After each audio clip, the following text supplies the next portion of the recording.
ਸਤਿ ਸ਼੍ਰੀ ਅਕਾਲ। ਟੀਵੀ ਪੰਜਾਬ ਦੇਖ ਰਹੇ ਸਾਰੇ ਦਰਸ਼ਕਾਂ ਦਾ ਮੈਂ ਰਸ਼ਮੀਨ ਕੌਰ ਬਹੁਤ-ਬਹੁਤ ਸਵਾਗਤ ਕਰਦੀ ਹਾਂ। ਸ਼ੁਰੂ ਕਰਦੇ ਹਾਂ ਖਬਰਾਂ ਦਾ ਅੱਜ ਦਾ ਖਾਸ ਸਿਲਸਿਲਾ, ਪਰ ਉਹ ਤੋਂ ਪਹਿਲਾਂ ਨਜ਼ਰ ਮਾਰਦੇ ਹਾਂ ਕੁਝ ਤਾਜ਼ੀਆਂ ਹੈਡਲਾਈਨਸ ਤੇ। IRCC ਵੱਲੋਂ ਉਮੀਦਵਾਰਾਂ ਲਈ ਵੱਡੀ ਅਪਡੇਟ, ਸਾਂਝੇ ਕੀਤੇ ਸਟੱਡੀ ਪਰਮਿਟ ਦੀ ਮਨਜ਼ੂਰੀ ਨੂੰ ਵਧਾਉਣ ਦੇ ਤਰੀਕੇ। BC ਦੇ ਸਭ ਤੋਂ ਖਤਰਨਾਕ ਐਵਲਾਂਚ ਦਾ ਕਹਿਰ ਜਾਰੀ, ਹੁਣ ਤੱਕ ਕੁੱਲ 5 ਲੋਕਾਂ ਦੀ ਹੋ ਚੁੱਕੀ ਹੈ ਮੌਤ। RCMP ਵੱਲੋਂ ਰਿਟੇਲ ਡਕੈਤੀ ਦਾ ਸ਼ੱਕੀ ਹੋਇਆ ਗ੍ਰਿਫਤਾਰ, ਲੁੱਟ ਅਤੇ ਹੋਰ ਅਪਰਾਧਾਂ ਦੇ ਲਾਏ ਗਏ ਸੰਦੋਸ਼। ਸਰੀ ਸਕੂਲ ਜ਼ਿਲ੍ਹੇ ਵਿੱਚ ਸ਼ੁਰੂ ਕੀਤਾ ਜਾਵੇਗਾ ਐਂਟੀ ਰੇਸਿਜ਼ਮ ਐਕਸ਼ਨ ਪਲਾਨ। ਸਿੱਖਿਆ ਤੇ ਬਾਲ ਦੇਖਭਾਲ ਮੰਤਰਾਲੇ ਨੇ ਕਾਰਜ ਯੋਜਨਾ ਦਾ ਕੀਤਾ ਐਲਾਨ। ਕਲਟਸ ਲੇਕ ਦੇ ਖੇਤਰ ਵਿੱਚ ਸੁੱਟਿਆ ਗਿਆ ਸਰੀ ਤੋਂ ਆਇਆ ਹੋਇਆ ਕੂੜਾ। ਗੁਆਂਢੀਆਂ ਨੇ ਖੇਤੀਬਾੜੀ ਅਤੇ ਵਾਤਾਵਰਣ ਮੰਤਰਾਲੇ ਨਾਲ ਕੀਤਾ ਸੰਪਰਕ। BC ਗ੍ਰੀਨਜ਼ ਵੱਲੋਂ ਦੂਜੇ ਡਿਪਟੀ ਲੀਡਰ ਦਾ ਐਲਾਨ, ਬੱਚਿਆਂ ਦੇ ਸਾਬਕਾ ਸਰਜਨ ਸੰਜੀਵ ਗਾਂਧੀ ਨੂੰ ਕੀਤਾ ਨਿਯੁਕਤ। ਰੁਕ ਕਰਦੇ ਹਾਂ ਅੱਜ ਦੀ ਪਹਿਲੀ ਖਬਰ ਵੱਲ। IRCC ਉਮੀਦਵਾਰਾਂ ਲਈ ਨਵੀਆਂ ਨੀਤੀਆਂ, ਯੋਜਨਾਵਾਂ ਤੇ ਗਾਈਡਲਾਈਨਸ ਕੱਢ ਰਹੀ ਹੈ।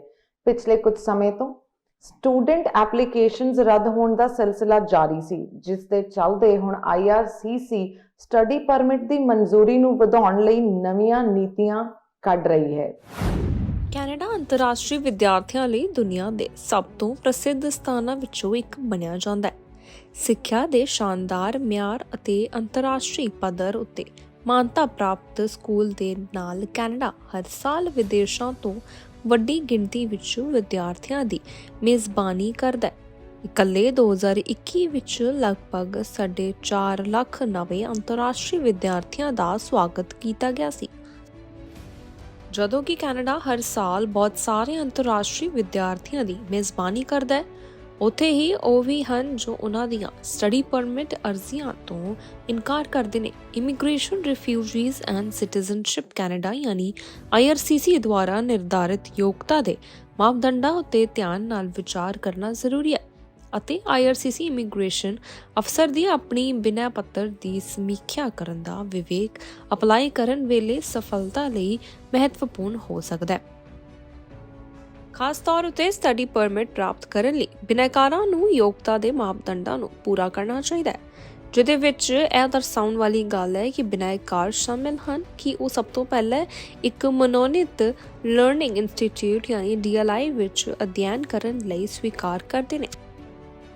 ਨੰਬਰ 2, ਇੱਕ DLI ਇੱਕ ਸੰਸਥਾ ਹੈ ਜੋ ਅੰਤਰਰਾਸ਼ਟਰੀ ਵਿਦਿਆਰਥੀਆਂ ਦੀ ਮੇਜ਼ਬਾਨੀ ਕਰਨ ਲਈ ਇੱਕ ਸੂਬਾਈ ਜਾਂ ਖੇਤਰੀ ਸਰਕਾਰ ਦੁਆਰਾ ਆਧਾਰਿਤ ਹੈ। ਨੰਬਰ 3, ਉਹ ਇੱਕ ਕਾਨੂੰਨ ਦੀ ਪਾਲਣਾ ਕਰਨ ਵਾਲੇ ਹਨ, ਨਾਗਰਿਕ ਜਿਸ ਦਾ ਕੋਈ ਅਪਰਾਧਿਕ ਰਿਕਾਰਡ ਨਹੀਂ ਹੈ ਅਤੇ ਕੈਨੇਡਾ ਦੇ ਸੁਰੱਖਿਆ ਲਈ ਕੋਈ ਖਤਰਾ ਨਹੀਂ ਹੈ, ਜਿਹਦੇ ਵਿੱਚ ਇੱਕ ਪੁਲਿਸ ਕਲੀਅਰੈਂਸ ਸਰਟੀਫਿਕੇਟ ਦੀ ਵੀ ਲੋੜ ਪੈ ਸਕਦੀ ਹੈ। ਨੰਬਰ 4, ਚੰਗੀ ਸਿਹਤ ਵਿੱਚ ਹਨ ਅਤੇ ਲੋੜ ਪੈਣ ਉੱਤੇ ਡਾਕਟਰੀ ਜਾਂਚ ਨੂੰ ਪੂਰਾ ਕਰਨ ਲਈ ਤਿਆਰ ਹੋਣੇ ਚਾਹੀਦੇ ਨੇ। ਹਾਲਾਂਕਿ ਇਹ ਸਮਝ ਲੈਣਾ ਚਾਹੀਦਾ ਹੈ ਕਿ ਸਟੱਡੀ ਪਰਮਿਟ ਦੀ ਅਰਜ਼ੀ ਨੂੰ ਸਵੀਕਾਰ ਕਰਨਾ ਜਾਂ ਇਨਕਾਰ ਕਰਨਾ ਵੀ ਸਮੀਖਿਆ ਕਰਨ ਵਾਲੇ ਇਮੀਗ੍ਰੇਸ਼ਨ ਅਫਸਰ ਦੇ ਵਿਵੇਕ ਦੁਆਰਾ ਪ੍ਰਭਾਵਿਤ ਹੁੰਦਾ ਹੈ।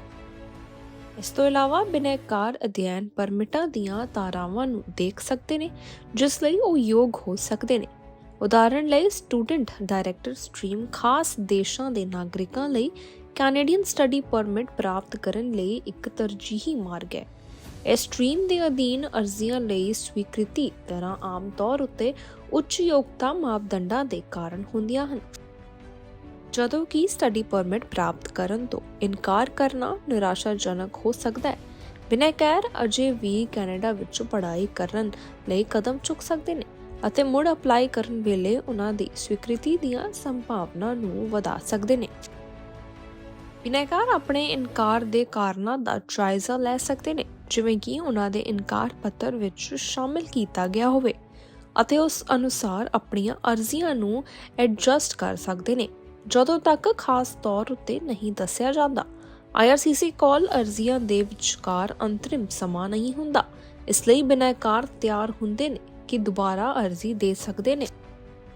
ਅੰਤ ਵਿੱਚ, ਜੇਕਰ ਇਨਕਾਰ ਪੱਤਰ ਵਿੱਚ ਦੱਸੇ ਗਏ ਕਾਰਨਾਂ ਦੇ ਆਧਾਰ ਉੱਤੇ ਇੱਕ ਬਿਨੈਕਾਰ ਨੂੰ ਸ਼ੱਕ ਹੈ ਕਿ ਉਹਨਾਂ ਨੂੰ ਗਲਤ ਤਰੀਕੇ ਨਾਲ ਇਨਕਾਰ ਕੀਤਾ ਗਿਆ ਅਤੇ ਉਹ ਯੋਗਤਾ ਦੇ ਮਾਪਦੰਡਾਂ ਨੂੰ ਪੂਰਾ ਕਰਦੇ ਨੇ, ਤਾਂ ਉਹ ਕੈਨੇਡਾ ਦੀ ਸੰਘੀ ਅਦਾਲਤ ਦੁਆਰਾ ਆਪਣੇ ਫੈਸਲੇ ਦੀ ਸਮੀਖਿਆ ਲਈ ਅਰਜ਼ੀ ਵੀ ਦੇ ਸਕਦੇ ਨੇ। BC ਵਿੱਚ ਐਵਲਾਂਸ਼ਸ ਦਾ ਕਹਿਰ ਹੁਣ ਤੱਕ ਜਾਰੀ ਹੈ। ਕੁਝ ਦਿਨ ਪਹਿਲਾਂ ਕਾਸਲੋ ਇਲਾਕੇ ਵਿੱਚ ਇੱਕ ਪੁਲਿਸ ਆਫੀਸਰ ਦੀ ਬਰਫੀਲੇ ਐਵਲਾਂਸ਼ ਕਾਰਨ ਮੌਤ ਹੋ ਗਈ ਸੀ ਅਤੇ ਹੁਣ ਐਸੇ ਹੀ ਇੱਕ ਖਤਰਨਾਕ ਐਵਲਾਂਸ਼ ਵਿੱਚ 5 ਲੋਕਾਂ ਦੀ ਮੌਤ ਦਰਜ ਕੀਤੀ ਗਈ ਹੈ। ਬ੍ਰਿਟਿਸ਼ ਕੋਲੰਬੀਆ ਦੇ ਸਭ ਤੋਂ ਘਾਤਕ ਅਤੇ ਸਭ ਤੋਂ ਖਤਰਨਾਕ ਬਰਫ਼ਬਾਰੀ ਦੇ ਮੌਸਮ ਵਿੱਚ 2 ਹੋਰ ਲੋਕਾਂ ਦੀ ਮੌਤ ਹੋ ਗਈ ਹੈ। ਤਾਜ਼ਾ ਮੌਤਾਂ ਕੈਲੋਨਾ ਤੋਂ ਲਗਭਗ 200 ਕਿਲੋਮੀਟਰ ਉੱਤਰ ਪੂਰਬ ਵਿੱਚ ਰੈਵਲਸਟੌਕ BC ਦੇ ਕਸਬੇ ਨੇੜੇ ਹੋਈਆਂ। CMH ਹੈਲੀ ਸਕੀਇੰਗ ਦੇ ਇੱਕ ਬਿਆਨ ਦੇ ਅਨੁਸਾਰ, ਜੋ ਗਾਈਡਡ ਬੈਕ ਕੰਟਰੀ ਟੂਰ ਪ੍ਰਦਾਨ ਕਰਦਾ ਹੈ, ਬਰਫ਼ ਦੀ ਸਲਾਈਡ ਲਗਭਗ 2:45 ਵਜੇ ਸੋਮਵਾਰ ਨੂੰ ਵਾਪਰੀ, ਜਦੋਂ 3 ਲੋਕ ਇੱਕ ਸਲਾਈਡ ਵਿੱਚ ਫੜੇ ਗਏ ਸਨ। 2 ਗਾਹਕ ਜੋ ਪੂਰੀ ਤਰ੍ਹਾਂ ਦੱਬੇ ਗਏ ਸਨ ਅਤੇ ਇੱਕ ਗਾਈਡ ਜੋ ਅੰਸ਼ਕ ਤੌਰ ਤੇ ਦੱਬਿਆ ਗਿਆ ਸੀ। ਕੰਪਨੀ ਨੇ ਦੱਸਿਆ ਕਿ 2 ਗਾਹਕਾਂ ਨੂੰ ਪੁੱਟ ਕੇ ਕੈਲੋਨਾ ਜਨਰਲ ਹਸਪਤਾਲ ਵਿੱਚ ਲਿਜਾਇਆ ਗਿਆ, ਜਿੱਥੇ ਉਹਨਾਂ ਨੂੰ ਮ੍ਰਿਤਕ ਐਲਾਨ ਦਿੱਤਾ ਗਿਆ। ਗਾਈਡ ਸਥਿਰ ਹਾਲਤ ਵਿੱਚ ਪਾਏ ਜਾ ਰਹੇ ਨੇ। CMH ਦੇ ਪ੍ਰਧਾਨ ਰੌਬ ਬਰਾਊਨ ਨੇ ਕਿਹਾ ਕਿ ਲਿਖਤੀ ਬਿਆਨ ਵਿੱਚ ਹਜ਼ਾਰਾਂ ਮਹਿਮਾਨ ਜੋ ਹਰ ਸਰਦੀਆਂ ਵਿੱਚ ਸਾਡੇ ਨਾਲ ਸਕੀ ਕਰਦੇ ਹਨ, ਉਹ ਸਾਡੇ ਪਰਿਵਾਰ ਵਾਂਗ ਹਨ। ਸਾਡੇ ਮਹਿਮਾਨਾਂ, ਉਹਨਾਂ ਦੇ ਪਰਿਵਾਰਾਂ ਅਤੇ ਸਾਡੇ ਸਾਰੇ ਸਟਾਫ ਦੁਆਰਾ ਸਾਂਝੇ ਕੀਤੇ ਗਏ ਦੁੱਖ ਅਤੇ ਉਦਾਸੀ ਨੂੰ ਸ਼ਬਦਾਂ ਵਿੱਚ ਬਿਆਨ ਕਰਨਾ ਅਸੰਭਵ ਹੈ। ਬਰਫ਼ਬਾਰੀ ਕੈਨੇਡਾ ਨੇ ਚੇਤਾਵਨੀ ਦਿੱਤੀ ਹੈ ਕਿ ਇਸ ਸੀਜ਼ਨ ਵਿੱਚ ਬਰਫ਼ਬਾਰੀ ਅਸਾਧਾਰਨ ਤੌਰ ਤੇ ਕਮਜ਼ੋਰ ਹੈ ਅਤੇ ਬਰਫ਼ਬਾਰੀ ਖਿਸਕਣ ਲਈ ਬਹੁਤ ਜ਼ਿਆਦਾ ਸੰਵੇਦਨਸ਼ੀਲ ਹੈ। ਸੋਮਵਾਰ ਨੂੰ ਹੋਈਆਂ 2 ਮੌਤਾਂ ਤੋਂ ਇਲਾਵਾ ਇਸ ਸਾਲ BC ਦੇ ਬੈਕ ਕੰਟਰੀ ਵਿੱਚ 3 ਹੋਰ ਲੋਕਾਂ ਦੀ ਮੌਤ ਹੋ ਗਈ ਹੈ। 2 ਆਫ ਡਿਊਟੀ ਨੈਲਸਨ ਪੁਲਿਸ ਅਫਸਰਾਂ ਦੀ 2 ਹਫ਼ਤੇ ਪਹਿਲਾਂ ਕਾਸਲੋ ਨੇੜੇ ਬਰਫ਼ ਤੇ ਐਵਲਾਂਸ਼ ਵਿੱਚ ਫਸਣ ਤੋਂ ਬਾਅਦ ਅਤੇ ਹਫ਼ਤੇ ਦੇ ਅੰਤ ਵਿੱਚ ਗ੍ਰੈਂਡ ਪ੍ਰੇਰੀ ਆਲਟਾ ਵਿੱਚ ਇੱਕ ਸਨੋਮੋਬੀਲਰ ਦੀ ਮੌਤ ਹੋ ਗਈ ਸੀ। ਪ੍ਰਿੰਸ ਜਾਰਜ ਦੇ ਪੂਰਬ ਵਿੱਚ ਵੇਲ ਮਾਊਂਟ ਨੇੜੇ ਬਰਫ਼ ਤੇ ਖਿਸਕਣ ਵਿੱਚ ਮਾਰਿਆ ਗਿਆ ਸੀ ਸਨੋਮੋਬੀਲਰ। ਕੈਲੋਨਾ ਤੋਂ ਲਗਭਗ 80 ਕਿਲੋਮੀਟਰ ਉੱਤਰ ਪੂਰਬ ਵਿੱਚ ਚੈਰੀਵਿਲ ਦੇ ਭਾਈਚਾਰੇ ਨੇੜੇ ਬਰਫ਼ ਦੇ ਤੋਦੇ ਵਿੱਚ ਫਸਣ ਤੋਂ ਬਾਅਦ ਸੋਮਵਾਰ ਨੂੰ ਇੱਕ ਹੋਰ ਵਿਅਕਤੀ ਨੂੰ ਹਸਪਤਾਲ ਲਿਜਾਇਆ ਗਿਆ। ਉੱਥੇ ਹੀ RCMP ਵੱਲੋਂ ਕਾਫੀ ਸਮੇਂ ਤੋਂ ਵਾਂਟਡ ਇੱਕ ਸ਼ੱਕੀ ਵਿਅਕਤੀ ਨੂੰ ਸਾਸਕੈਚੁਅਨ ਵਿੱਚ ਗ੍ਰਿਫਤਾਰ ਕਰ ਲਿਆ ਗਿਆ ਹੈ। ਗ੍ਰਿਫਤਾਰ ਕੀਤੇ ਵਿਅਕਤੀ ਉੱਤੇ ਲੁੱਟ, ਜ਼ਬਰਦਸਤੀ, ਡਕੈਤੀ ਅਤੇ ਕੈਦ ਕਰਕੇ ਰੱਖਣ ਦੇ ਇਲਜ਼ਾਮ ਲਾਏ ਗਏ ਨੇ। ਸਰੀ RCMP ਦਾ ਕਹਿਣਾ ਹੈ ਕਿ ਡਕੈਤੀ ਅਤੇ ਜ਼ਬਰਦਸਤੀ ਕੈਦ ਸਮੇਤ ਹੋਰ ਅਪਰਾਧਾਂ ਲਈ ਕੈਨੇਡਾ ਵਿਆਪੀ ਵਾਰੰਟ ਦੇ ਲੋੜੀਂਦੇ ਇੱਕ ਵਿਅਕਤੀ ਨੂੰ ਸਾਸਕੈਚੁਅਨ ਵਿੱਚ ਗ੍ਰਿਫਤਾਰ ਕੀਤਾ ਗਿਆ ਹੈ। ਪੁਲਿਸ ਦਾ ਕਹਿਣਾ ਹੈ ਕਿ ਜੇਡਨ ਕਾਨਾਪੈਸ ਨਿਊਟਨ ਰੈਜੀਨਾ ਵਿੱਚ ਹਿਰਾਸਤ ਵਿੱਚ ਹੈ। ਸਰੀ RCMP ਰੌਬਰੀ ਯੂਨਿਟ ਕਰਾਊਨ ਕਾਉਂਸਲ ਨਾਲ ਸਰਗਰਮੀ ਨਾਲ ਸੰਪਰਕ ਕਰ ਰਹੀ ਹੈ। ਸਤੰਬਰ ਵਿੱਚ ਕਾਨਾਪੈਸ ਨਿਊਟਨ ਨੂੰ ਅਕਤੂਬਰ 2021 ਵਿੱਚ ਤਕਰੀਬਨ 1 ਸਾਲ ਪਹਿਲਾਂ ਹੋਈਆਂ 3 ਡਕੈਤੀਆਂ ਤੋਂ ਪੈਦਾ ਹੋਏ 14 ਦੋਸ਼ਾਂ ਦੇ ਮੁਕੱਦਮੇ ਦੀ ਉਡੀਕ ਕਰਦੇ ਹੋਏ ਹਿਰਾਸਤ ਵਿੱਚੋਂ ਰਿਹਾ ਕੀਤਾ ਗਿਆ ਸੀ। ਉਸ ਨੂੰ ਇੱਕ ਜੱਜ ਦੁਆਰਾ ਸਖਤ ਸ਼ਰਤਾਂ ਉੱਤੇ ਰਿਹਾ ਕੀਤਾ ਗਿਆ ਸੀ, ਜਿਸ ਵਿੱਚ ਇਲੈਕਟ੍ਰੋਨਿਕ ਨਿਗਰਾਨੀ ਪੈਰ ਤੇ ਬ੍ਰੇਸਲੇਟ ਦੇ ਰੂਪ ਵਿੱਚ ਸ਼ਾਮਲ ਸੀ। ਪੁਲਿਸ ਨੇ ਕਿਹਾ ਇਹ ਵਾਰੰਟ 1 ਦਸੰਬਰ ਨੂੰ ਕਾਨਾਪੈਸ ਨਿਊਟਨ ਦੀ ਗ੍ਰਿਫਤਾਰੀ ਲਈ ਜਾਰੀ ਕੀਤਾ ਗਿਆ ਸੀ, ਕਿਉਂਕਿ ਨਿਊਟਨ ਨੇ ਕਥਿਤ ਤੌਰ ਤੇ ਆਪਣੇ ਇਲੈਕਟ੍ਰੋਨਿਕ ਨਿਗਰਾਨੀ ਯੰਤਰ ਨਾਲ ਛੇੜਛਾੜ ਕੀਤੀ ਜਾਂ ਉਸ ਨੂੰ ਹਟਾ ਦਿੱਤਾ ਅਤੇ ਭੱਜ ਗਿਆ ਸੀ। 2021 ਵਿੱਚ ਲੋਅਰ ਮੇਨਲੈਂਡ ਵਿੱਚ 3 ਪੁਲਿਸ ਬਲਾਂ ਨੇ ਇੱਕ ਸੰਯੁਕਤ ਜਾਂਚ ਕੀਤੀ, ਜਿਸ ਦੇ ਨਤੀਜੇ ਵਜੋਂ ਕਾਨਾਪੈਸ ਨਿਊਟਨ ਅਤੇ ਇੱਕ ਹੋਰ ਵਿਅਕਤੀ ਨੂੰ ਡਕੈਤੀਆਂ ਦੀ ਇੱਕ ਲੜੀ ਤੋਂ ਬਾਅਦ ਚਾਰਜ ਕੀਤਾ ਗਿਆ। ਪਿਛਲੇ ਜਨਵਰੀ ਸਰੀ RCMP ਨੇ ਕਿਹਾ ਕਿ 2 ਅਕਤੂਬਰ ਅਤੇ 21 ਅਕਤੂਬਰ 2021 ਦੇ ਵਿਚਕਾਰ ਸਰੀ, ਲੈਂਗਲੀ ਅਤੇ ਐਬਟਸਫੋਰਡ ਵਿੱਚ 24 ਐਵੇਨਿਊ ਤੇ 160 ਬਲਾਕ ਵਿੱਚ ਇੱਕ ਸੈੱਲਫੋਨ ਸਟੋਰ ਵਿੱਚ ਪੁਰਾਣੀਆਂ ਕੁਝ ਚੋਰੀਆਂ ਅਤੇ ਡਕੈਤੀਆਂ ਨਾਲ ਮਿਲਦੀ ਡਕੈਤੀ ਹੋਈ। 2 ਅਕਤੂਬਰ ਨੂੰ ਸਰੀ ਵਿੱਚ, 10 ਅਕਤੂਬਰ ਨੂੰ ਲੈਂਗਲੀ ਵਿੱਚ ਇੱਕ ਹੋਰ ਸੈੱਲਫੋਨ ਸਟੋਰ ਤੇ ਅਤੇ 11 ਅਕਤੂਬਰ ਨੂੰ ਐਬਟਸਫੋਰਡ ਵਿੱਚ ਟਾਊਨ ਲਾਈਨ ਰੋਡ ਤੇ 3600 ਬਲਾਕ ਵਿੱਚ ਇੱਕ ਫਾਰਮੇਸੀ ਵਿੱਚ ਡਕੈਤੀ ਹੋਈ। ਉਸ ਸਮੇਂ ਕੈਲਗਰੀ ਦੇ 21 ਸਾਲਾ ਕਾਨਾਪੈਸ ਨਿਊਟਨ ਉੱਤੇ ਲੁੱਟ ਦੀਆਂ 3 ਗਿਣਤੀਆਂ, ਜ਼ਬਰਦਸਤੀ ਕੈਦ ਦੀਆਂ 3 ਗਿਣਤੀਆਂ, ਰਿਹਾਈ ਦੇ ਆਦੇਸ਼ ਦੀ ਉਲੰਘਣਾ ਦੀਆਂ 3 ਗਿਣਤੀਆਂ, ਅਪਰਾਧ ਦੁਆਰਾ ਪ੍ਰਾਪਤ ਕੀਤੀ ਜਾਇਦਾਦ ਦੀ ਤਸਕਰੀ ਅਤੇ ਅਪਰਾਧ ਦੁਆਰਾ ਪ੍ਰਾਪਤ ਕੀਤੀ ਜਾਇਦਾਦ ਦੇ ਕਬਜ਼ੇ ਦਾ ਦੋਸ਼ ਲਗਾਇਆ ਗਿਆ ਸੀ। ਸਰੀ ਦੇ ਸਕੂਲ ਜ਼ਿਲ੍ਹਿਆਂ ਵਿੱਚ ਹੁਣ ਇੱਕ ਐਂਟੀ ਰੇਸਿਜ਼ਮ ਐਕਸ਼ਨ ਪਲਾਨ ਲਾਗੂ ਕੀਤਾ ਜਾਏਗਾ। ਸਿੱਖਿਆ ਅਤੇ ਬਾਲ ਦੇਖਭਾਲ ਮੰਤਰਾਲੇ ਵੱਲੋਂ ਇਸ ਯੋਜਨਾ ਦਾ ਐਲਾਨ ਕੀਤਾ ਗਿਆ ਹੈ। ਇਸ ਯੋਜਨਾ ਦੇ ਚੱਲਦੇ ਹਰ ਵਿਦਿਆਰਥੀ ਨੂੰ ਸਫਲ ਹੋਣ ਦਾ ਇੱਕ ਬਰਾਬਰ ਮੌਕਾ ਮਿਲੇਗਾ। ਸਰੀ ਦੇ ਸਕੂਲ ਬਾਕੀ ਪ੍ਰਾਂਤ ਦੇ ਸਕੂਲਾਂ ਨਾਲੋਂ BC ਦੀਆਂ ਵਿਦਿਅਕ ਇਮਾਰਤਾਂ ਵਿੱਚ ਨਸਲਵਾਦ ਨੂੰ ਹੱਲ ਕਰਨ ਲਈ ਇੱਕ ਨਵੀਂ ਕਾਰਜ ਯੋਜਨਾ ਪੇਸ਼ ਕਰਨਗੇ। ਇੱਕ ਅਜਿਹਾ ਮੁੱਦਾ ਜਿਸ ਨੂੰ 2021 ਵਿੱਚ ਸਰੀ ਸਕੂਲ ਜ਼ਿਲ੍ਹੇ ਸੂਬੇ ਦਾ ਸਭ ਤੋਂ ਵੱਡਾ ਜ਼ਿਲ੍ਹਾ ਵਿੱਚ ਇੱਕ ਚਿੰਤਾ ਵਜੋਂ ਸਵੀਕਾਰ ਕੀਤਾ ਗਿਆ ਸੀ। ਸਿੱਖਿਆ ਅਤੇ ਬਾਲ ਦੇਖਭਾਲ ਮੰਤਰਾਲੇ ਨੇ ਸੋਮਵਾਰ 23 ਜਨਵਰੀ ਨੂੰ ਸਕੂਲਾਂ ਵਿੱਚ ਨਸਲਵਾਦ ਨੂੰ ਸਰਗਰਮੀ ਨਾਲ ਸੰਬੋਧਿਤ ਕਰਕੇ ਵਿਦਿਆਰਥੀਆਂ ਅਤੇ ਸਿੱਖਿਅਕਾਂ ਨੂੰ ਸਸ਼ਕਤ ਕਰਨ ਦੇ ਤਰੀਕੇ ਵਜੋਂ ਕਾਰਜ ਯੋਜਨਾ ਦੀ ਘੋਸ਼ਣਾ ਕੀਤੀ। ਸਰੀ ਦੇ ਵਿਦਿਆਰਥੀਆਂ, ਸਿੱਖਿਅਕਾਂ ਅਤੇ ਮਾਪਿਆਂ ਦੁਆਰਾ ਨਸਲਵਾਦ ਵਿੱਚ ਵਿਤਕਰੇ ਦੇ ਅਨੁਭਵਾਂ ਦਾ ਵੇਰਵਾ ਇੱਕ ਰਿਪੋਰਟ ਵਿੱਚ ਦਿੱਤਾ ਗਿਆ ਸੀ, ਜੋ ਕਿ ਬਸੰਤ 2021 ਵਿੱਚ ਕੀਤੀ ਗਈ ਅਤੇ ਸਤੰਬਰ 2022 ਵਿੱਚ ਜਾਰੀ ਕੀਤੀ ਗਈ ਸੀ। ਕਿਉਂਕਿ ਰਿਪੋਰਟ ਜਨਤਕ ਤੌਰ ਤੇ ਜਾਰੀ ਕੀਤੀ ਗਈ ਸੀ, ਸਕੂਲ ਡਿਸਟ੍ਰਿਕਟ ਨੰਬਰ 36 ਨੇ JB ਮਾਹਲੀ ਦੀ ਅਗਵਾਈ ਵਿੱਚ ਇੱਕ ਨਸਲੀ ਸਮਾਨਤਾ ਵਿਭਾਗ ਦੀ ਸਥਾਪਨਾ ਕੀਤੀ। ਸਰੀ ਸਕੂਲਾਂ ਤੋਂ ਜਾਰੀ ਇੱਕ ਰਿਲੀਜ਼ ਵਿੱਚ ਕਿਹਾ ਗਿਆ ਕਿ ਮਾਹਲੀ ਸਕੂਲੀ ਭਾਈਚਾਰੇ ਵਿੱਚ ਹੋਰ BIPOC ਵਿਅਕਤੀਆਂ ਦੇ ਸੰਬੰਧ ਵਿੱਚ ਜ਼ਿਲ੍ਹੇ ਲਈ 5 ਸਾਲਾ ਯੋਜਨਾ ਬਣਾਏਗੀ।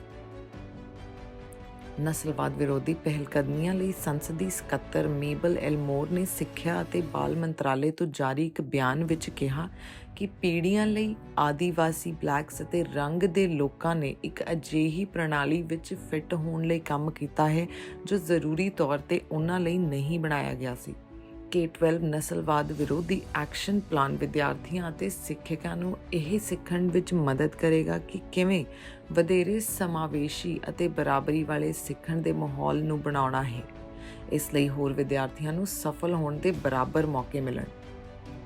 ਇਹ ਐਕਸ਼ਨ ਪਲਾਨ ਸਾਡੀਆਂ ਸੰਸਥਾਵਾਂ ਨੂੰ ਡੀਕੋਲੋਨਾਈਜ਼ ਕਰਨ ਅਤੇ ਇੱਕ ਬਿਹਤਰ BC ਬਣਾਉਣ ਲਈ ਸਾਡੀ ਮਦਦ ਕਰੇਗਾ।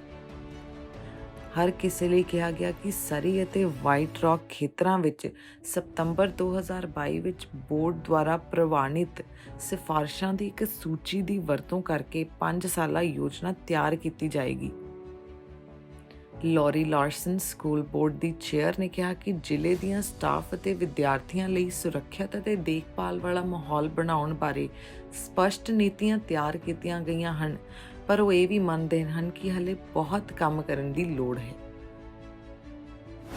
ਉੱਥੇ ਹੀ ਸਰੀ ਤੋਂ ਆਇਆ ਕੂੜਾ ਕਲਟਸ ਲੇਕ ਵਿੱਚ ਸੁੱਟਿਆ ਗਿਆ, ਜਿਸ ਦੇ ਕਾਰਨ ਆਸ-ਪਾਸ ਰਹਿਣ ਵਾਲੇ ਨਿਵਾਸੀਆਂ ਨੇ ਵਾਤਾਵਰਣ ਮੰਤਰਾਲੇ ਨਾਲ ਗੱਲਬਾਤ ਸ਼ੁਰੂ ਕੀਤੀ। ਕਲਟਸ ਲੇਕ ਖੇਤਰ ਵਿੱਚ ਡੰਪ ਕੀਤਾ ਗਿਆ ਕੂੜਾ ਸਰੀ ਤੋਂ ਲਿਆਇਆ ਜਾਂਦਾ ਹੈ। ਇਹ ਪਤਾ ਲਗਾਉਣ ਤੋਂ ਬਾਅਦ ਇਹ ਅਨੁਮਾਨ ਲਗਾਇਆ ਜਾ ਰਿਹਾ ਹੈ ਕਿ ਪਿਛਲੇ ਸਾਲ 6 ਮਹੀਨਿਆਂ ਦੌਰਾਨ ਕਲਟਸ ਝੀਲ ਦੇ ਨੇੜੇ ਇੱਕ ਕਿਸਾਨ ਦੇ ਖੇਤ ਵਿੱਚ ਸੁੱਟੇ ਗਏ ਕੂੜੇ ਦੇ ਸੈਂਕੜੇ ਟਰੱਕ ਸਰੀ ਦੇ ਘਰੇਲੂ ਗ੍ਰੀਨ ਬਿਨਸ ਤੋਂ ਲਿਆਏ ਜਾਂਦੇ ਨੇ। ਗੁਆਂਢੀਆਂ ਦੁਆਰਾ ਖੋਜ, ਜਿਨ੍ਹਾਂ ਨੇ ਬਸੰਤ ਰੁੱਤ ਦੇ ਸ਼ੁਰੂਆਤ ਵਿੱਚ ਕੋਲੰਬੀਆ ਵੈਲੀ ਵਿੱਚ ਟਰੱਕਾਂ ਦੇ ਆਉਣ ਤੋਂ ਤੁਰੰਤ ਬਾਅਦ ਅਧਿਕਾਰੀਆਂ ਨੂੰ ਡੰਪ ਸਾਈਟ ਬਾਰੇ ਸੁਚੇਤ ਕੀਤਾ। ਇਸ ਬਾਰੇ ਸਵਾਲ ਖੜੇ ਕਰਦਾ ਹੈ ਕਿ BC ਦੇ ਹਰੇ ਰਹਿਣ ਖੂੰਹਦ ਨੂੰ ਸਥਾਨਕ ਕੰਪੋਸਟਿੰਗ ਸੁਵਿਧਾਵਾਂ ਵਿੱਚ ਪਹੁੰਚਣ ਤੋਂ ਬਾਅਦ ਕਿਵੇਂ ਪ੍ਰਬੰਧਿਤ ਅਤੇ ਟਰੈਕ ਕੀਤਾ ਜਾਂਦਾ ਹੈ। ਕੋਲੰਬੀਆ ਵੈਲੀ ਦੇ ਨਿਵਾਸੀ ਜੇਸਨ, ਜਿਸ ਦਾ ਲੈਵੈਂਡਰ ਫਾਰਮ ਕਲਟਸ ਲੇਕ ਦੇ ਦੱਖਣੀ ਕਿਨਾਰੇ ਅਤੇ ਸੰਯੁਕਤ ਰਾਜ ਦੇ ਸਰਹੱਦ ਦੇ ਵਿਚਕਾਰ ਛੋਟੀ ਘਾਟੀ ਵਿੱਚ ਸਥਿਤ ਹੈ, ਉਹਨੇ ਕਿਹਾ ਕਿ ਨਗਰ ਪਾਲਿਕਾ ਇਸ ਤੋਂ ਆਪਣੇ ਹੱਥ ਧੋ ਲੈਂਦੀ ਹੈ ਜਦੋਂ ਇਹ ਉਹਨਾਂ ਦੇ ਦਰਵਾਜ਼ੇ ਤੋਂ ਬਾਹਰ ਨਿਕਲਦਾ ਹੈ ਅਤੇ ਦਿਨ ਦੇ ਅੰਤ ਵਿੱਚ ਉਹਨਾਂ ਕੋਲ ਇਹੀ ਬਚਦਾ ਹੈ। ਜੇਸਨ ਨੇ ਇਹ ਵੀ ਕਿਹਾ ਕਿ ਕਿਸਾਨਾਂ ਨੇ ਗੁਆਂਢੀਆਂ ਨੂੰ ਦੱਸਿਆ ਕਿ ਉਹ ਖਾਦ ਪਾ ਕੇ ਆਪਣੀ ਜ਼ਮੀਨ ਨੂੰ ਸੁਧਾਰਨ ਦੀ ਕੋਸ਼ਿਸ਼ ਕਰ ਰਹੇ ਨੇ। ਸੂਬਾਈ ਨਿਯਮਾਂ ਦੇ ਤਹਿਤ ਕਿਸਾਨ ਘੱਟੋ-ਘੱਟ ਨਿਗਰਾਨੀ ਨਾਲ ਆਪਣੀ ਮਿੱਟੀ ਨੂੰ ਸੋਧਣ ਲਈ ਕਲਾਸ A ਦੀ ਖਾਦ ਲਾਗੂ ਕਰ ਸਕਦੇ ਹਨ, ਪਰ ਜਿਵੇਂ-ਜਿਵੇਂ ਟਰੱਕ ਆਉਂਦੇ ਜਾਂਦੇ ਰਹੇ, ਕੁਝ ਗਿਣਤੀਆਂ ਅਨੁਸਾਰ 1000 ਤੋਂ ਵੱਧ ਅਤੇ ਡਰਾਈਵਾਲ ਸਮੇਤ ਕੂੜਾ ਸਾਈਟ ਉੱਤੇ ਇਕੱਠਾ ਹੋਣਾ ਸ਼ੁਰੂ ਹੋ ਗਿਆ। ਗੁਆਂਢੀਆਂ ਨੇ ਇਸ ਬਾਰੇ ਖੇਤੀਬਾੜੀ ਭੂਮੀ ਕਮਿਸ਼ਨ ਅਤੇ ਵਾਤਾਵਰਣ ਮੰਤਰਾਲੇ ਨਾਲ ਸੰਪਰਕ ਵੀ ਕੀਤਾ। ਇਹ ਖੇਤ ਜਲ ਘਰ ਦੇ ਉੱਪਰ ਬੈਠਦਾ ਹੈ, ਜੋ ਕਲਟਸ ਝੀਲ ਵਿੱਚ ਨਿਕਾਸ ਤੋਂ ਪਹਿਲਾਂ ਕੋਲੰਬੀਆ ਵੈਲੀ ਅਤੇ ਗੁਆਂਢੀ ਭਾਈਚਾਰਿਆਂ ਲਈ ਪੀਣ ਵਾਲਾ ਪਾਣੀ ਪ੍ਰਦਾਨ ਕਰਦਾ ਹੈ। ਅਕਤੂਬਰ ਵਿੱਚ ਵਾਤਾਵਰਣ ਮੰਤਰਾਲੇ ਨੇ ਫਰੇਜ਼ਰ ਵੈਲੀ ਰੀਨਿਊਏਬਲਜ਼ ਨੂੰ ਇੱਕ ਸਟਾਪ ਵਰਕ ਆਰਡਰ ਜਾਰੀ ਕੀਤਾ ਸੀ। ਇੱਕ ਰੈਨ ਖੁਏਨ ਪ੍ਰਬੰਧਨ ਕੰਪਨੀ ਜਿਸ ਨੇ ਕੋਲੰਬੀਆ ਵੈਲੀ ਦੇ ਕਿਸਾਨ ਬਰੂਸ ਵੈਂਡਰ ਵਿਕ ਨਾਲ ਉਸ ਦੀ ਆਈਵਨਜ਼ ਰੋਡ ਜਾਇਦਾਦ ਵਿੱਚ ਸਮੱਗਰੀ ਨੂੰ ਸਵੀਕਾਰ ਕਰਨ ਲਈ ਭਾਈਵਾਲੀ ਕੀਤੀ ਸੀ। ਸ਼ੁੱਕਰਵਾਰ ਨੂੰ ਮੰਤਰਾਲੇ ਨੇ ਕਿਹਾ ਕਿ ਖੇਤੀਬਾੜੀ ਭੂਮੀ ਕਮਿਸ਼ਨ ਨੇ ਹਾਲ ਹੀ ਵਿੱਚ ਕੰਪਨੀ ਨੂੰ ਸੂਚਿਤ ਕੀਤਾ ਹੈ ਕਿ ਉਸ ਕੋਲ ਕੂੜੇ ਨੂੰ ਹਟਾਉਣ ਲਈ 17 ਅਪ੍ਰੈਲ ਤੱਕ ਦਾ ਸਮਾਂ ਹੈ, ਕਿਉਂਕਿ ਇਹ ਕਲਾਸ A ਖਾਦ ਦੇ ਮਾਪਦੰਡਾਂ ਨੂੰ ਪੂਰਾ ਕਰਦਾ ਹੈ। ਮੰਤਰਾਲੇ ਨੇ ਪੁਸ਼ਟੀ ਕੀਤੀ ਕਿ ਸਮੱਗਰੀ ਦਾ ਸਰੋਤ ਸਰੀ ਬਾਇਓਫਿਊਲ ਹੈ। ਸਿਟੀ ਆਫ ਸਰੀ ਸ਼ੁੱਕਰਵਾਰ ਨੂੰ ਕੋਈ ਟਿੱਪਣੀ ਦੇਣ ਦੇ ਯੋਗ ਨਹੀਂ ਸੀ, ਪਰ ਸ਼ਹਿਰ ਦੀ ਵੈਬਸਾਈਟ ਕਹਿੰਦੀ ਹੈ ਕਿ ਬਾਇਓਫਿਊਲ ਸਹੂਲਤ 1,50,000 ਤੋਂ ਵੱਧ ਸਰੀ ਦੇ ਘਰਾਂ ਦੇ ਨਾਲ-ਨਾਲ ਵਪਾਰਕ ਕਾਰਜਾਂ ਅਤੇ ਹੋਰ ਨਗਰਪਾਲਿਕਾਵਾਂ ਤੋਂ ਜੈਵਿਕ ਰਹਿੰਦ-ਖੂੰਹਦ ਪ੍ਰਾਪਤ ਕਰਦੀ ਹੈ। ਕੁਝ ਕੂੜਾ ਐਨੋਬਿਕ ਪ੍ਰਾਚਨ ਦੁਆਰਾ ਕੁਦਰਤੀ ਗੈਸ ਵਿੱਚ ਬਦਲਿਆ ਜਾਂਦਾ ਹੈ ਅਤੇ ਸ਼ਹਿਰ ਦੇ ਕੂੜੇ ਦੇ ਟਰੱਕਾਂ ਨੂੰ ਸ਼ਕਤੀ ਪ੍ਰਦਾਨ ਕਰਦਾ ਹੈ। ਇੱਕ ਹੋਰ ਸਮੱਗਰੀ ਉੱਚ ਗੁਣਵੱਤਾ ਬੰਦ ਲੂਪ ਖਾਦ ਜਾਂ ਫਿਰ ਕਲਾਸ A ਖਾਦ ਬਣਾਉਣ ਲਈ ਵਰਤੀ ਜਾਂਦੀ ਹੈ, ਜਿਸ ਨੂੰ ਫਿਰ ਵੇਚਿਆ ਵੀ ਜਾਂਦਾ ਹੈ। ਕੋਲੰਬੀਆ ਵੈਲੀ ਵਿੱਚੋਂ ਡੰਪ ਕੀਤੇ ਗਏ ਕੂੜੇ ਦੇ ਸਰੋਤ ਬਾਰੇ ਪਹਿਲਾਂ ਪੁੱਛੇ ਜਾਣ ਉੱਤੇ ਫਰੇਜ਼ਰ ਵੈਲੀ ਰੀਨਿਊਏਬਲਜ਼ ਦੇ ਕਾਰੋਬਾਰੀ ਮੈਨੇਜਰ ਸਾਈਮਨ ਥਰੋਗੁਟ ਨੇ ਉਸ ਜਾਣਕਾਰੀ ਦਾ ਖੁਲਾਸਾ ਨਹੀਂ ਕੀਤਾ, ਪਰ ਉਹਨਾਂ ਨੇ ਕਿਹਾ ਕਿ ਕੰਪਨੀ ਇਸ ਪ੍ਰਭਾਵ ਅਧੀਨ ਸੀ ਕਿ ਇਹ ਕਲਾਸ A ਖਾਦ ਨਾਲ ਕੰਮ ਕਰ ਰਹੀ ਸੀ, ਜਿਸ ਨੂੰ ਵਿਦੇਸ਼ੀ ਪਦਾਰਥ ਨੂੰ ਹਟਾਉਣ ਲਈ ਅੰਤਿਮ ਸਕਰੀਨਿੰਗ ਦੀ ਜ਼ਰੂਰਤ ਪਵੇਗੀ। ਉਹਨਾਂ ਨੇ ਇਹ ਵੀ ਕਿਹਾ ਕਿ ਸੂਬਾਈ ਕਾਨੂੰਨਾਂ ਵਿੱਚ ਕੁਝ ਅਸਪਸ਼ਟਤਾ ਨੇ ਕੰਪਨੀ ਨੂੰ ਇਹ ਵਿਸ਼ਵਾਸ ਕਰਨ ਲਈ ਅਗਵਾਈ ਕੀਤੀ ਕਿ ਇਹ ਅੰਤਿਮ ਸਕਰੀਨਿੰਗ ਖੇਤ ਦੀ ਜ਼ਮੀਨ ਉੱਤੇ ਹੋ ਸਕਦੀ ਹੈ, ਜ਼ਮੀਨ ਨੂੰ ਸੋਧਣ ਲਈ ਖਾਦ ਨੂੰ ਲਾਗੂ ਕਰਨ ਤੋਂ ਪਹਿਲਾਂ। ਪਰ ਉਹਨਾਂ ਨੇ ਕਿਹਾ ਕਿ ਕੰਪਨੀ ਇਸ ਪ੍ਰਭਾਵ ਅਧੀਨ ਸੀ ਕਿ ਇਹ ਕਲਾਸ A ਖਾਦ ਨਾਲ ਕੰਮ ਕਰ ਰਹੀ ਸੀ, ਜਿਸ ਨੂੰ ਵਿਦੇਸ਼ੀ ਪਦਾਰਥ ਨੂੰ ਹਟਾਉਣ ਲਈ ਅੰਤਿਮ ਸਕਰੀਨਿੰਗ ਦੀ ਜ਼ਰੂਰਤ ਪਵੇਗੀ। ਉਹਨਾਂ ਨੇ ਇਹ ਵੀ ਕਿਹਾ ਕਿ ਸੂਬਾਈ ਕਾਨੂੰਨਾਂ ਵਿੱਚ ਕੁਝ ਅਸਪਸ਼ਟਤਾ ਨੇ ਕੰਪਨੀ ਨੂੰ ਇਹ ਵਿਸ਼ਵਾਸ ਕਰਨ ਲਈ ਅਗਵਾਈ ਕੀਤੀ ਕਿ ਇਹ ਅੰਤਿਮ ਸਕਰੀਨਿੰਗ ਖੇਤ ਦੀ ਜ਼ਮੀਨ ਉੱਤੇ ਹੋ ਸਕਦੀ ਹੈ, ਜ਼ਮੀਨ ਨੂੰ ਸੋਧਣ ਲਈ ਖਾਦ ਨੂੰ ਲਾਗੂ ਕਰਨ ਤੋਂ ਪਹਿਲਾਂ। ਪਰ ਕੋਲੰਬੀਆ ਵੈਲੀ ਦੇ ਵਸਨੀਕਾਂ ਨੇ ਕਈ ਸਵਾਲ ਇਕੱਠੇ ਕੀਤੇ ਕਿ ਕਿਵੇਂ ਇੱਕ ਕੂੜਾ ਕੰਪਨੀ ਕਲਾਸ A ਖਾਦ ਜੋ ਕਿ ਲੈਂਡਸਕੇਪਰਾਂ ਅਤੇ ਗਾਰਡਨਰਜ਼ ਨੂੰ ਵੇਚੀ ਜਾਂਦੀ ਹੈ, ਉਹ ਕੋਲੰਬੀਆ ਵੈਲੀ ਵਿੱਚ ਡੰਪ ਕੀਤੀ ਗਈ ਸਮੱਗਰੀ ਨਾਲ ਕਿਵੇਂ ਉਲਝ ਸਕਦੀ ਹੈ। ਕੂੜੇ ਤੋਂ ਭਿਆਨਕ ਬਦਬੂ ਆਉਂਦੀ ਸੀ ਅਤੇ ਬੱਚਿਆਂ ਨੂੰ ਅੰਦਰ ਖੇਡਣ ਲਈ ਮਜਬੂਰ ਕੀਤਾ ਜਾਂਦਾ ਸੀ, ਜਦੋਂ ਕਿ ਹਨੇਰੀ ਦੇ ਦਿਨਾਂ ਵਿੱਚ ਪਲਾਸਟਿਕ ਦੇ ਟੁਕੜੇ ਢੇਰਾਂ ਤੋਂ ਉੱਡ ਜਾਂਦੇ ਸਨ ਅਤੇ ਘਾਟੀ ਵਿੱਚ ਖਿਲਰ ਜਾਂਦੇ ਸਨ। ਇਸ ਪੂਰੇ ਮਾਮਲੇ ਵਿੱਚ ਸਿੱਖਿਆ ਮਦਦ ਕਰ ਸਕਦੀ ਹੈ।